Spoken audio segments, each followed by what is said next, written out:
So guys, to fix this problem, what you have to do is to go to your phone menu and try to search for settings. So when you find your settings, what you have to do is to tap on it to open it. When you get into your settings, what you have to do is to tap on network and internet. Now what you have to do is to tap on mobile network, then you select the network you are using. Now scroll down a little bit and tap on advanced, and scroll and tap on preferred network type, and make sure you select this option, which is 4G, 3G, 2G, or 2. After that, what you have to do is to go to your settings app again, and what you have to do is to tap on we have to search for apps and notification, then you tap on it. Then after that, what you have to do is to tap on the see or apps. After that, you have to wait as it's loading. After loading, you have to search in for the name of the app.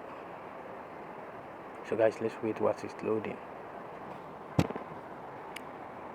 So after that, now tap on the app, tap on force stop, tap on OK, tap on storage and cache, tap on the clear cache, go back, tap on permissions and make sure every permission is allowed.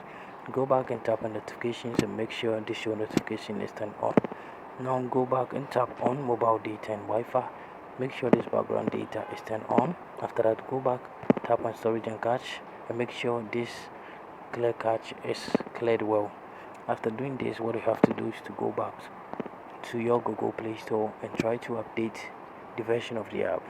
So just tap over here to update it. So after updating your app, what you have to do is to tap on your power button for some while, tap on restart and restart your device, and this problem is going to be fixed. Thank you for watching this video.